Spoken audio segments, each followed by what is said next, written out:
it's enough that you already saw how I look like. So maybe so that it will not interfere with the presentation. Okay, I will first put off my video and then share my screen.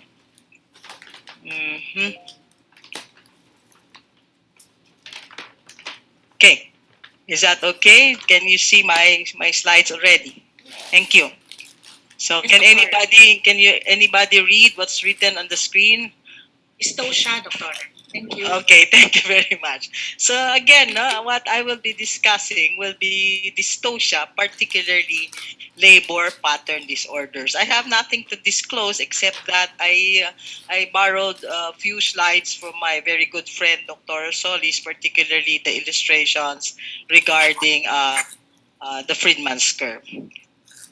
So when we speak of dystocia, this actually literally means difficult labor and is characterized by abnormally slow labor progress. Now, dystocia is a very important topic. Why? Because it is one of the most common indications for cesarean section. So, we are going to discuss this not only for purposes of you passing the in-service examinations, but my purpose actually for being able to discuss the topic on dystocia, for you to be able to integrate it into your training and for you also to be able to integrate it in your future practice. Okay, so let's begin. Actually, what I'm going to do is give you the evolution of the different guidelines or protocols regarding dystocia. And I will give a brief review of the Friedman's labor curve, which Dr. Georges already has done in his lecture. And then this will be followed by the consensus statements brought forth by the American College of OBGYN and the Society of Maternal Fetal Medicine. And lastly, we'll also present to you the PBOG Creed consensus statements on labor and dystocia, which was actually released just this April 2021. So have a brief review of the Friedman's labor curve. Let's start off with a case. No? We have a 23-year-old, gravida 1, term gestation. No, I hope everybody's still listening. No? Wake up. No? And then cephalic, admitted because of labor pains, which started at 3 a.m. And then 4 hours after, you saw her at the emergency room with a cervical dilatation of 2 centimeters and 70% effaced cephalic station -1 with intact bag of waters. Question: what is the stage of labor?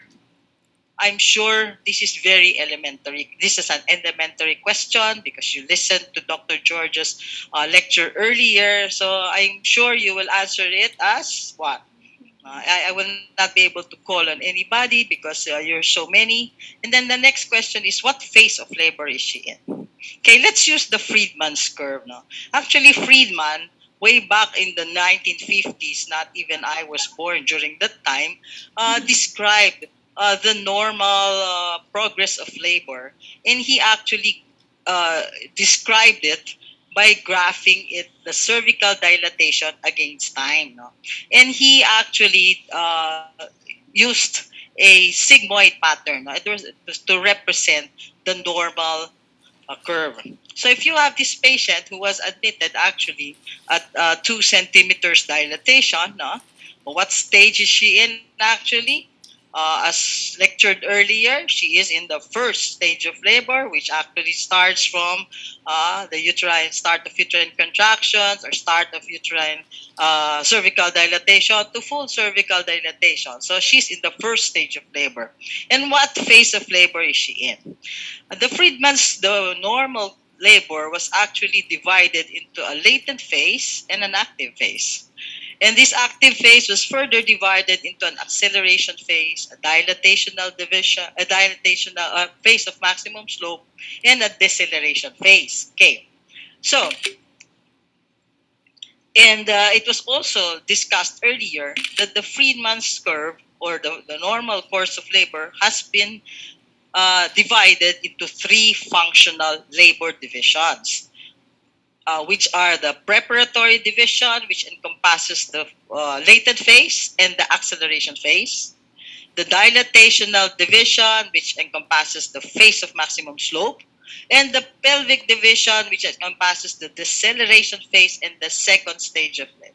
So, what's the use of all of these divisions? What's so important about these divisions? And why do you have to actually keep these different divisions in mind?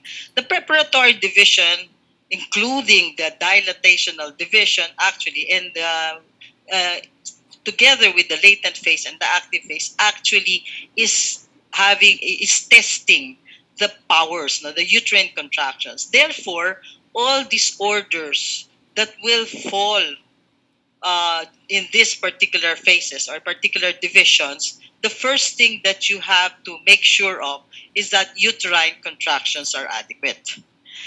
Unlike the pelvic division, which encompasses, as I said, the deceleration phase and the second stage of labor, what are you testing in this particular division? This is the time wherein the adequacy of the pelvis is being tested. You would like to know whether that particular fetus will fit into that pelvis, no matter how adequate a pelvis may seem, but it will also depend upon the size of the fetus, the position of the fetus, etc. Okay, so that is the importance of the different parts of this Friedman's curve.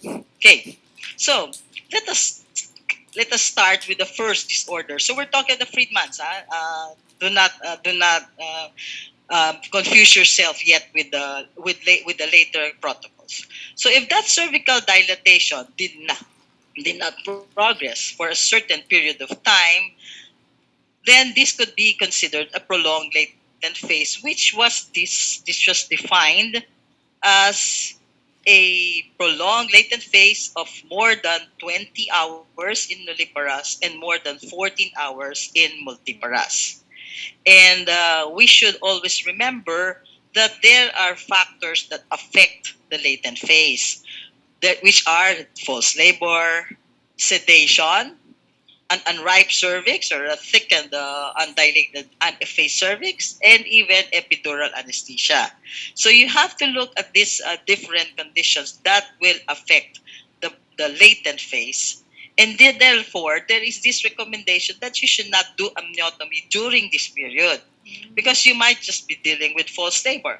And you should consider all of these factors before you make your decisions as to what to do with this particular phase of labor. And the recommended management will be observation, bed rest, and only in exceptional cases wherein you have some fetal-maternal problems, wherein you really have to either augment the labor or the augment uterine contractions with oxytocin, or you might have to do a cesarean delivery in the presence of urgent problems. Okay, so now let's proceed. Our patient was 2 centimeters dilated. Now after 2 hours, the cervix became 4 centimeters. 80% effaced, cephalic, station -1, intact bag of water. Same question.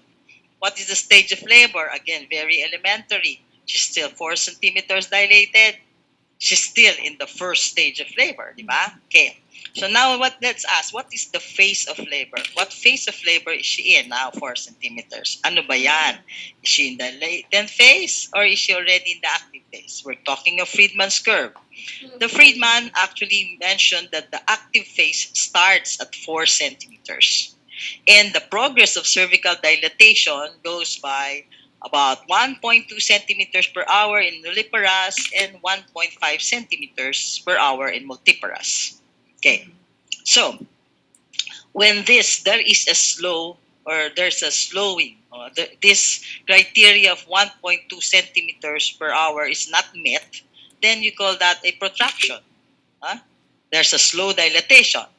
But when there is complete cessation or of the dilatation, if the dilatation remains at that particular cervical dilatation at 4 centimeters and more for more than 2 hours, then that's already considered an arrest in dilatation. Okay, so here we are.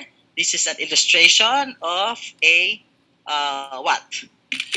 Protraction in cervical dilatation. If you will see that cervix dilated at 1 centimeter for a period of more than 2 hours. Okay, the next will be an illustration of an arrest in cervical dilatation because the cervix remained at this is something like 5 6 centimeters for 2 hours. So very clear, no? It's very clear. When we're plotting graphs, it's very easy. You can easily anybody can plot graphs. But what is important upon plotting the Friedman's curve is you understand or you are able to interpret these graphs very well because the purpose of these graphs is for you to be guided as to the management of the different stages or different phases of labor. If you are you cannot you cannot there is a very very old saying. I don't know, I learned it way back when I was a resident, and I learned it from my predecessors, no. They used to say, never allow the sun to set twice on a woman in labor, meaning to say the reason why this curve was ever invented or developed was that you should be guided as when to intervene, no. You cannot just allow a woman to go into labor hanggang siya ay manganak or hanggang hindi siya manganak. Okay? So let's proceed. So this is an arrest in cervical dilatation. So again, I just showed you the first labor pattern disorder, which is a prolonged latent phase, which is described as more than 20 hours in nulliparous and more than 14 hours in multiparous. And I also described to you a protracted active phase of dilatation that is 1.2 centimeters. Just 1 second. I'll just answer this call for a while. Hello? Yeah. Oh, yes, yes. Oo, nasa ka na.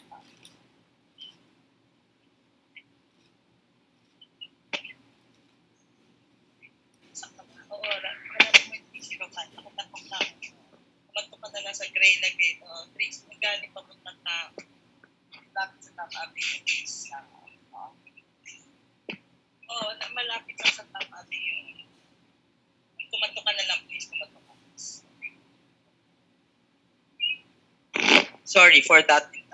Sorry for that. Anyway, so as I said, no, I just described to you the protracted active phase, which is less than 1.2 centimeters per hour. I will really emphasize my discussion on nulliparous because most of the time we actually deal with the dystocias in nulliparous. And then I also described to you the secondary arrest of dilatation, no, which is more than 2 hours in nulliparous. Now let's proceed with descent. No? Descent actually begins in the later stage of active dilatation, which is the deceleration phase. You will see in the curve later on, commencing at about 8 centimeters in nulliparous and becoming most rapid afterwards. No? So again, the normal fetal descent is described as 1 centimeter per hour in nulliparous and 2 centimeters per hour in multiparous. Okay, here is again actually a representation. Descent is actually represented by a hyperbolic curve. And if you will see, descent actually occurs somewhere between 8 centimeters when it enters the deceleration phase of labor. Okay? And then rapidly descends. No? So this is actually descent. And station 0 here, no, on the right, the labels, this will correspond to the station. Now, what is so important again about this hyperbolic curve? Fetal descent is actually observed when the cervix actually enters the deceleration phase, meaning to say roughly about 8 to 9 centimeters. I'm sorry, can you just give me a few seconds for a while,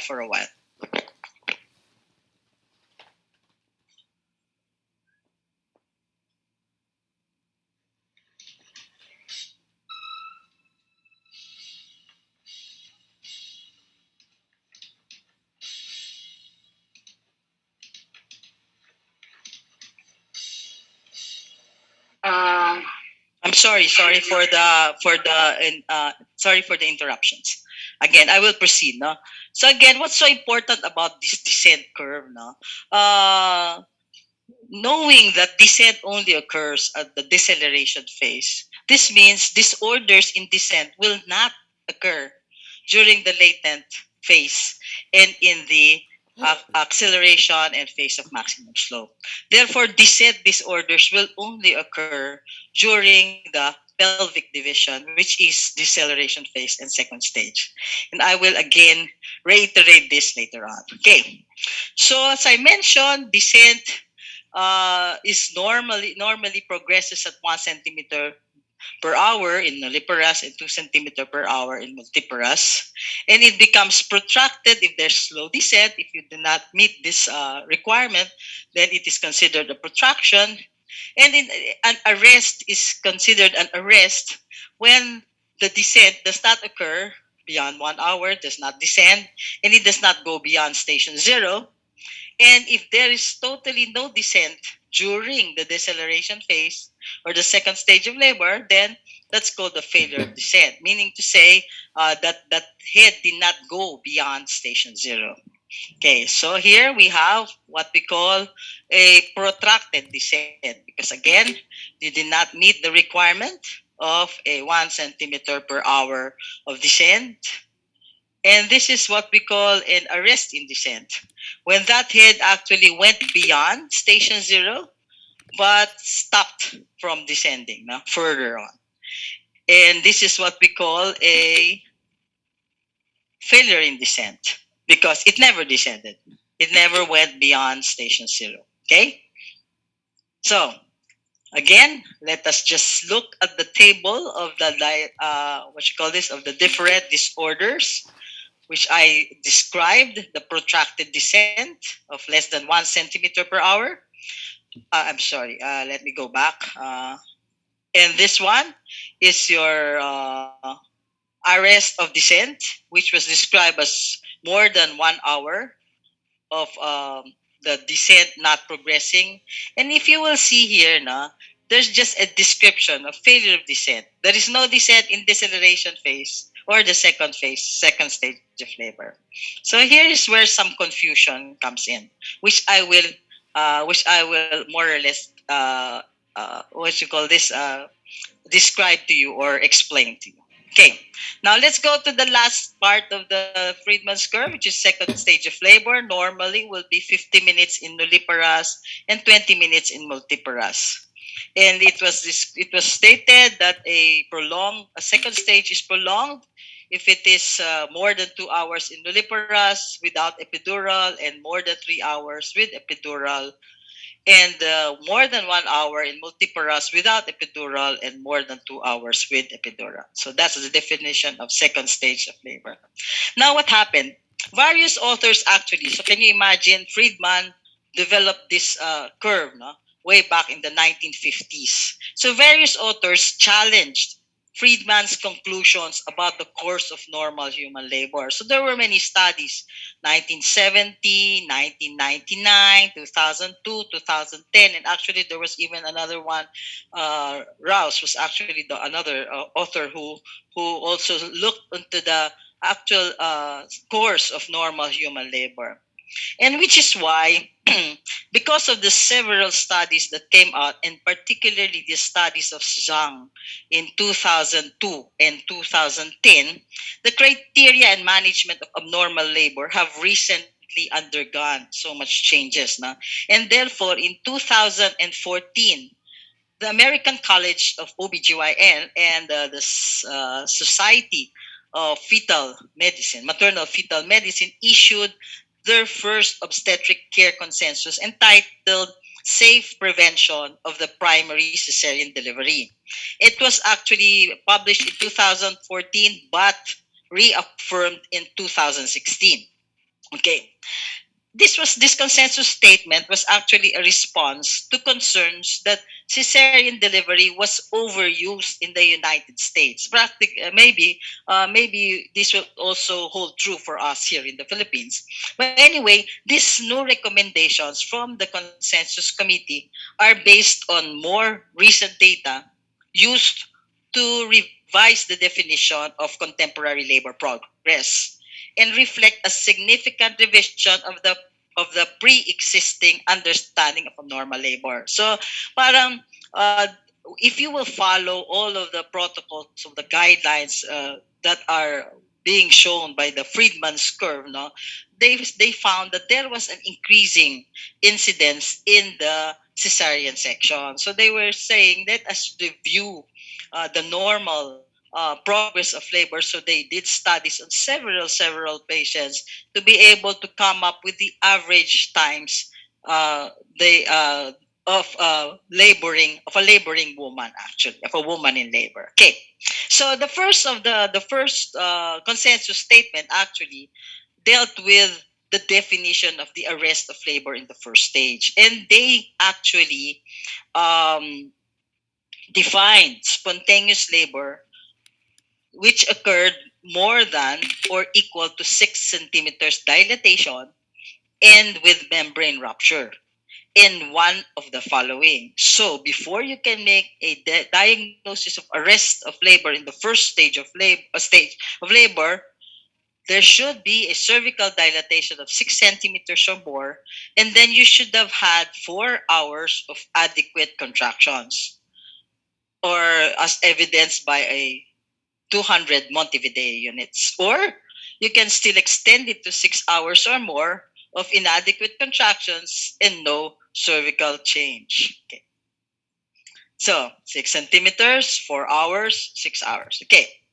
So I hope you still know or you still remember, maybe for the younger residents, no, how you will compute for Montevideo units. This is actually a graph that you will see in the CTG. Na? The upper is the one of the fetal heart tones, and the lower are the uterine contractions.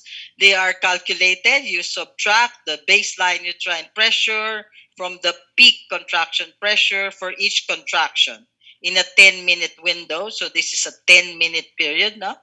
And you add all of the pressures, no? You add all of the pressures that were observed in this particular 10-minute window. And then in this particular example, you had 52, 50, 47, 44, 49. So the sum of all of this is actually 242 Montevideo units. So I hope you still remember how to do that. Okay, so what happened? Oh, you're asking now, what happened? Why was there such a thing as 6 centimeters? What happened to why was it changed from the previous 4 centimeters? Zhang and co-workers, no, in 2002 actually compared the study populations of the Friedman used in 1955, and he also compared it with the study population that was used in the Tripler Army Hospital Hawaii study in 1992 to 1996. And when they looked into this, they compared the two study populations. They observed a progress. The progress of labor was slow between 4 and 6 centimeters, and after which, when the cervix reached 6 centimeters, the labor progressed already. Cervical dilatation accelerated, not thereafter. So there was a flattening of the active phase beginning at 3 to 4 centimeters, actually in the tripler group. So, uh, so may maingay. Okay.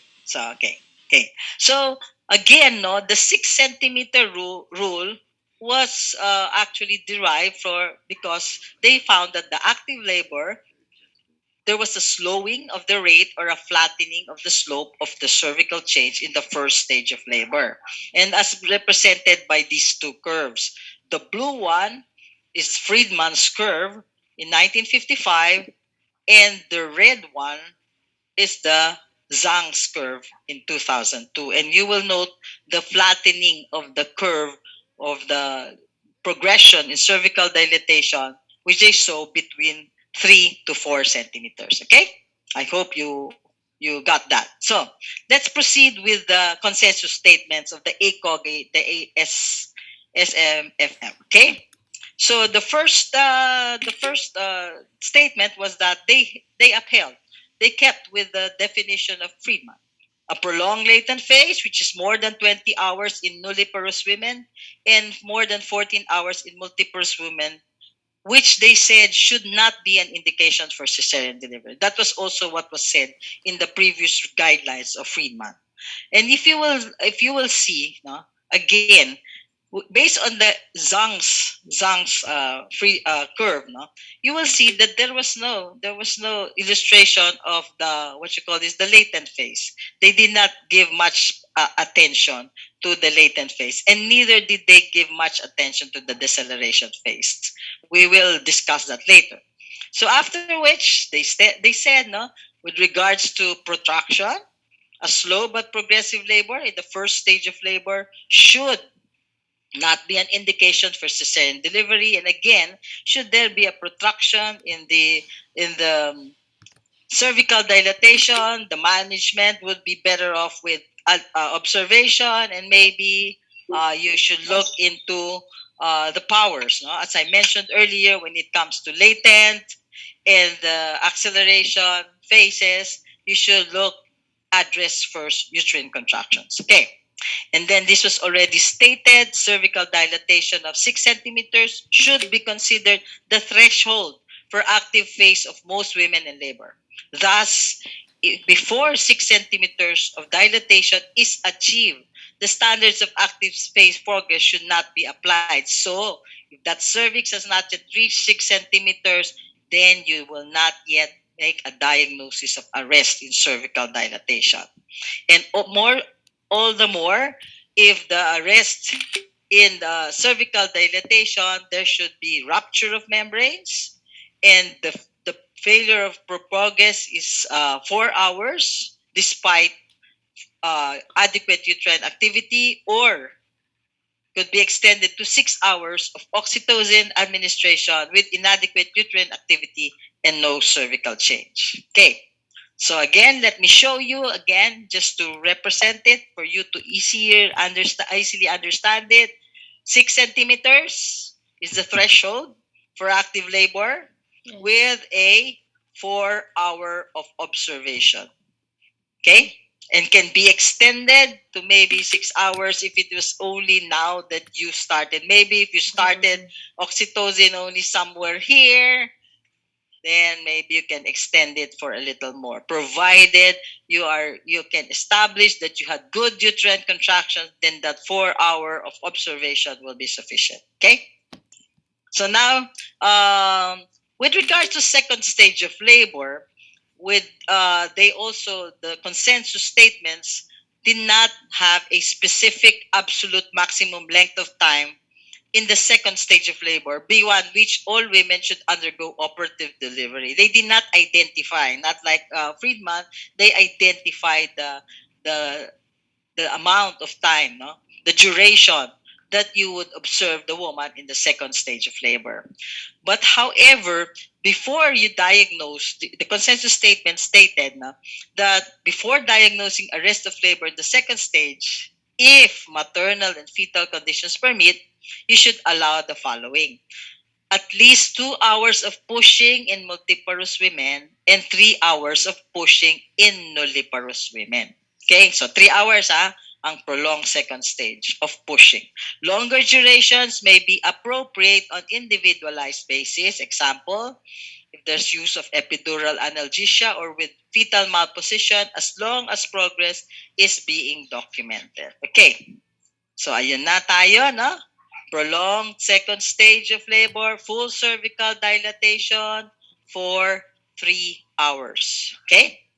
So that's a prolonged second stage. Now, I just wanted to, for purposes of completeness, no?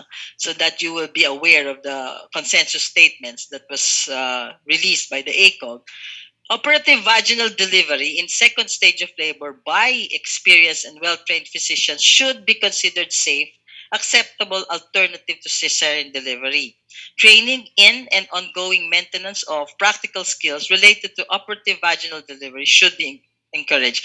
In other words, even if you have a prolonged second stage of labor, kunyari 2 hours na, nasa second stage of labor ka pa rin. However, if there's a progressive descent of that head, you can opt to do operative vaginal delivery. Na? See? So even so the indication for that operative vaginal delivery, either forceps or suction, will be a prolonged second stage but with progressive descent of the fetus. Okay?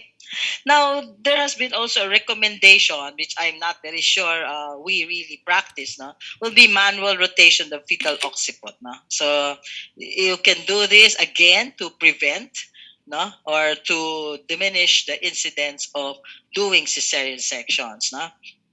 You can do it in cases of malposition, but it is very important, of course, before you even decide to do a cesarean section, is to be able to assess fetal position in the second stage of labor. So don't. I would say that not most of our institutions, if not all, do not actually practice this manual rotation. Okay, so let's just make a comparison for everybody to see. Friedman defined the prolonged latent phase in nulliparous for more than 20 hours and multiparous more than 14 hours. While the ACOG, SMFM defined it, did not actually describe a prolonged latent phase, no? The ACOG and the SMFM, but still they upheld the definition of Friedman and should not be an indication for cesarean delivery. So the difference, Friedman's active phase was 4 centimeters while the ACOG was 6 centimeters. And arrest happened if the cervix was 4 centimeters and 2 hours of observation in Friedman's, while it was revised in the ACOG as 6 centimeters and failure to progress for 4 hours of adequate uterine activity. Ayan, yung isa 4 and 2, yung isa 6 and 4. Okay. Now, yung prolonged second stage kay Friedman was 2 hours nulipara and three without epidural and 3 hours. By day in the ACOG, they gave it they extended it to 3 hours without epidural and 4 hours with epidural. Now, induction of labor, which I will not really discuss, but I just made a comparison. Induction of labor with Friedman is about 12 to 18 hours of induction, while the ACOG says that induction of labor, the patient, for you to say that there is a failure of induction, is when there's a latent phase. The patient should be in the latent phase for more than 24 hours, and you should have administered oxytocin for at least 12 to 18 hours after membrane rupture before deeming that that is a failed induction. And Friedman described deceleration and descent disorders, which I told you earlier, but however, the ACOG and the SMFM did not describe. I showed you in Zhang's curve, no? There was no deceleration phase nor specific descent disorders. So, in other words, the deceleration and descent disorders of Friedman were actually uh, upheld. No? So they still recognize the protocols or the guidelines that were set forth by Friedman. So now let's proceed. No? So through the years, no, all of the institutions here in the Philippines actually practiced what was written in our Williams obstetrics, no? Williams book, no? Which is considered the Bible of obstetrics. No? And we use the Friedman's curve. But however, in 2014, 2016, the newer editions of Williams, way back in the 24th edition, 25th edition na tayo ngayon, no? 24th edition, they already published this new criteria of the ACOG. So what happened was that there has been some misinterpretations. No? There were some individual interpretations, no? Different interpretations of different institutions. So to address this confusion in interpreting the labor curves, the Philippine OBGYN Society actually created a committee to look into this normal labor patterns into the dystocia, and together with the PBOG and the CREED, they released these consensus statements on labor and dystocia in April 5, 2021. So let us see what actually happened, no, with the Friedman's curve and the ACOG. Generally, uh, wait, let me for a while. Generally, most of the statements that were set here in the PBOG consensus statements were coming also from Friedman's. But let's see now. And the ACOG, they married the two protocols. Okay. So the first was, what is the definition of the active phase? So they actually used the ACOG. 6 centimeters was designated as the beginning of the true active phase. Therefore, before 6 centimeters threshold, the standards for progress in the active phase of labor may not be applied. Therefore, a cesarean section is indicated in cases of an active phase arrest in cervical dilatation if the cervix was 6 centimeters or more, in the presence of ruptured membranes, and there was no progress in cervical dilatation. What do you mean by no progress in cervical dilatation? Again, more than 4 hours of observation with adequate uterine contractions or with a with validated by Montevideo units of more than 200, or at least 6 hours with inadequate contractions despite oxytocin administration. So, yung guideline na to, galing to sa ACOG. Okay? Galing sa ACOG SMFM. Okay. So again, no, balik tayo ulit just for you to always remember it, no? 6 EMs, 4 hours of observation. Okay. Arrest in cervical dilatation. Ang tanong, ano na nangyari doon sa 4 to 5? What happens? Remember, I told you, latent phase actually starts with 1 to 4 centimeters. No? What about 4 to 5? This has already been designated as early active phase. And therefore, our arrest disorders that happen during this particular phase are not applicable as indications for cesarean section. And I already emphasized earlier, before you can make a diagnosis of arrest in cervical dilatation, check your powers. No? Do not just look at the cervical dilatation. You always have to assess the powers primarily when you are in the dilatational division. No? Okay, check the powers and also look into the passenger as well as the passage. Then, if you are in this particular early active phase, you manage it expectantly or augment with oxytocin if needed. In cesarean section, if indicated, should be actually expressed. No? For you residents, no, you should already be able to write in your operative records, no, or include in the diagnosis why you did a cesarean section in a 4 to 5 centimeter cervical dilatation. Let's say, for example, your diagnosis was cephalopelvic disproportion. You have to indicate what were your perimetry findings or what was the position of the head, etc., for you to have decided on a cesarean section in the early active phase. Or if in the presence of any fetal-maternal complications, that would have indicated the performance of a cesarean section. So you got that, no? So 4 to 5 centimeters, please.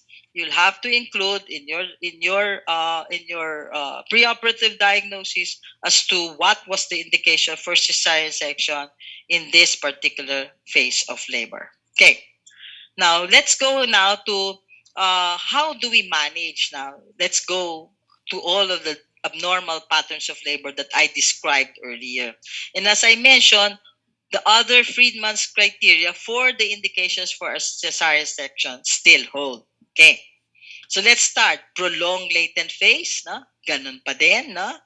Nulliparous, 20 hours or more. Multiparous, 14 hours or more. But again, you'll have to remember, latent phase is between 1 to 4 centimeters cervical dilatation. Now, do not admit the patient if it's an uncomplicated pregnancy. She's low risk. Rule out first the possibility of labor. So if she's in this particular phase of labor, management is expectant, or observation or rest is needed. And oxytocin and cesarean section are only done for purposes of comorbidities. If the patient has, for example, a PROM, then maybe you will have to do some more aggressive forms of management. Indication for CS, no? So prolonged latent phase is not an indication for cesarean section, especially if the pregnancy is low risk or is uncomplicated. Again, I said, unless it is accompanied by comorbidities or complications. Okay. Now, this was just an example that was written in the consensus statements. We have a 35-year-old, gravida 3, para 1, 0, 1, 1, 1, 40 to 41 weeks age of gestation, GDM control. Estimated fetal weight 3.5 kilos, moderate to strong uterine contractions with a 250 Montevideo units. The IE was 2 to 3 centimeters, station -2. Intact bag, sedation was given, but uterine contractions persisted with the same character. And then the 10th hour, amniotomy was done, which revealed the clear amniotic fluid, and oxytocin was started. Why do you think oxytocin was started? Because maybe of the presence of a possible maternal complication, which is GDM. Okay. So an IE was done after 6 hours. So 16 hours na siya. And the same results were found. No? Same IE findings of 2 to 3 centimeters. Question, is CS indicated? And if it is, what is the indication? And explain. So yes, a cesarean section may be indicated. Why? Prolonged latent phase kasi 16 hours na, di ba? Remember? More than 14 hours prolonged latent phase pag multipara. And in a woman with spontaneous onset of labor, complicated with diabetes mellitus, and the possibility of a big baby, 3.5 might be a big baby already, no? And prolonged pregnancy with full trial of labor. Prolonged pregnancy meaning she's already in the 40 to 41 weeks age of gestation, okay? And with the full trial of labor, that's a full trial of labor, no? 16 hours with administration of with the performance of amniotomy and still with administration of oxytocin. The patient remained at the latent phase. Then this is one indication for a cesarean section with the diagnosis of a prolonged latent phase. Okay, so again, let's go now to another prolonged. This time, let's discuss prolonged deceleration phase, which was not actually described in the ACOG. So we will use Friedman's criteria pa rin. No? So nulliparous, 3 hours or more. Multiparous, 1 hour or more. So let us remember that deceleration phase starts at 8 to 9 centimeters. So the moment the cervix reaches 8 to centimeters and is arrested at that particular cervical dilatation, you are already in the deceleration phase. Okay? So ayan po, mga kaibigan, is the prolonged deceleration phase at 8 centimeters at 3 hours of observation. That's prolonged deceleration phase. Now let's go to another prolonged. This time it's the prolonged second stage of labor, which was already defined as more than 3 hours, more than 2 hours in nulliparous and more than 1 hour in multiparous. Okay? But if there is epidural, then it is extended to 3 hours. Okay? Ayan na po ang ating prolonged second stage of labor. Okay? So 3 hours of full cervical dilatation. Again, so that's prolonged second stage. Okay. Now, let's go to descent disorders. When did I say descent disorders only happen in the pelvic division? You cannot make a diagnosis of descent disorder during the latent and even the dilatational division. Meaning to say, no descent disorders before 8 centimeters. Okay. So, failure in descent is no descent beyond station 0 during the pelvic division of labor, which is deceleration phase and second stage of labor. So, did not descend beyond station 0. Hanggang station 0 lang siya. Ayun. Hanggang station, failure in descent. So hanggang station 0 lang pinakamalayo, hindi siya lumagpas ng station 0. Ito -1 na. Okay. Ang arrest naman is the fetal head goes beyond station 0 but stays there for more than an hour. Still in the pelvic division, deceleration and second stage. There we go. And that's what we call the arrest in descent. Now, question. Bakit naging station zero? Why does station zero become the reference point? Because remember, it was described earlier, explained earlier. Remember the cardinal movements of labor, which happens during the pelvic division. Cardinal movements start when? Cardinal movement starts with engagement, followed by descent, di ba? So, engagement is what? Station zero. Remember, the stage engagement means the leading bony portion of the head is at station zero, which also corresponds to the ischial spines. And if your leading bony portion of the May head food is ka at the na, level of Disa. the ischial spines, you May food will ka na. presume that the biparietal diameter has already passed through the pelvic inlet. Why is that so? Remember, the distance between the bony, leading bony portion of the head and the biparietal diameter is only 2 centimeters. Okay? So once that head is already at the station zero, meaning to say that pelvic biparietal diameter has passed through the pelvic inlet, it is now negotiating the midplane. So, if that head remained at station zero, naka-engage pa lang siya. Hindi pa siya nagdi-descend. So, ang tawag doon, failure in descent.